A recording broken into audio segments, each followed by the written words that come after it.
Hello friends, this is Nirmal here for Technique and this is the detailed review of the Samsung Galaxy J5. So Samsung's mid-range portfolio was lacking a good value for money device ever since the release of the Grand Prime last year. Samsung didn't want to lose out on the mid-range segment and has launched two new devices, the Samsung Galaxy J5 and the Galaxy J7. And these are selfie-focused devices, similar to the Galaxy Grand Prime. These phones are exclusive to Flipkart and comes with decent hardware for a mid-range smartphone. The Samsung Galaxy J5 features a 5-inch Super AMOLED HD display and is powered by the Snapdragon 410 quad-core chipset with 1.5GB RAM and 8GB internal storage along with Android 5.1.1. There is also 13MP rear camera and 5MP front camera. The device is priced 11,999 and let's find out if this device is really value for money. Now let's move into the design and build quality. Design-wise, the Samsung Galaxy J5 is just another Samsung phone with the same design language as that you see on mid-range Samsung devices. The phone has curved edges and Samsung has given us chrome finishing around the edges. The finishing doesn't look really premium and also the finishing on the rear panel could have been better considering this is a mid-range smartphone. The rear panel has a 13MP rear camera with LED flash and the speaker unit located near it. There is also Samsung logo along with the US branding. The device is pretty good to hold, but the chrome finishing does not provide great grip on the device. The front panel has a physical home button and two capacitive touch buttons. There is a 5-inch HD AMOLED display, front-facing 5MP camera along with an LED flash and the usual set of sensors.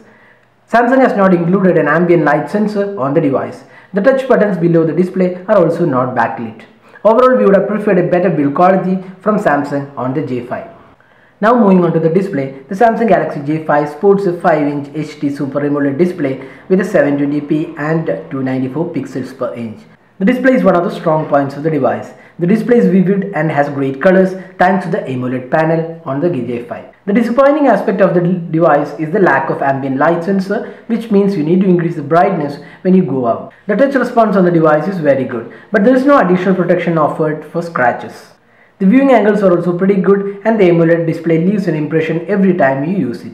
Although the price range has a lot of devices with full HD panels, the J5 has a pretty good display for this price point. Now moving on to the software. The Samsung Galaxy J5 runs on Android 5.1.1, which is the latest version of the Lollipop, and this has a custom TouchWiz UI from Samsung. The skinned UI offers good amount of features including a custom notification center which is customizable.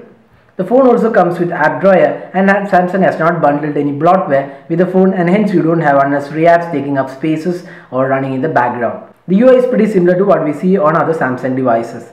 Similar to most Chinese OEMs, Samsung has also included a theme store to download themes and customize your devices. There is also option to buy new themes in the device. Samsung has also included few useful apps like calculator, memo, voice recorder, radio and smart manager. The phone also comes with smart manager which can manage the battery, storage, RAM and also make the device more secure. The phone also comes with easy mode which makes the device easy for elderly people. Easy mode has a simple home screen layout which is again customizable.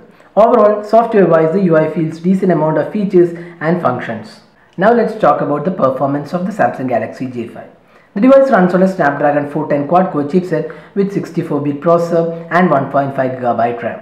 The overall performance of the device was fairly good and we didn't experience any lag or issues while running apps or switching between them. The gaming performance of the device was not that great and we encountered lag and frame drops while playing graphic-rich games. The heat generated while playing games was considerably lower than the competition. We also done a detailed review of the gaming performance. You can check out our YouTube channel for more videos.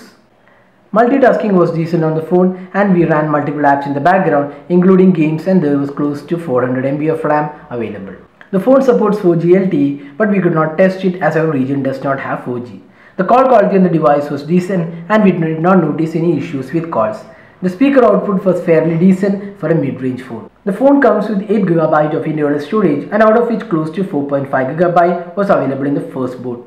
You can expand the storage via microSD card but you cannot install apps directly onto the SD card. But having said that, there is an option to move the apps to the SD card. Now moving on to the camera. The Samsung Galaxy J5 features a 13MP rear camera with f1.9 and also a 5MP front-facing camera for selfies and video calls. Similar to the Galaxy Grand Prime, the J5 is also a selfie-focused device and comes with a front-facing flash for low-light selfies. The camera interface on the device offers a host of features including ability to edit ISO, exposure, add filters and effects and more. There is also a host of shooting modes including panorama, night mode, beauty phase and more. There is also a pro mode or the manual mode where you can manage your photo settings. The samples taken with the device does have decent amount of detailing and colors are pretty decent, although it may not be as vibrant and rich as the Lumia 730 or the new Moto G. The exposure of the camera is not really consistent and you might end up images being overexposed at times. Overall, the daylight photos are decent and the camera performs pretty well. The phone has an issue with focusing, and even though there is a touch to focus, you might end up with out of focus images when you hit the capture button. Now coming to the indoor shots or the low light images, it struggles to keep the same clarity and photos have noise, but it is a decent mid-range device. The phone can record videos in 1080p and the clarity is pretty decent again.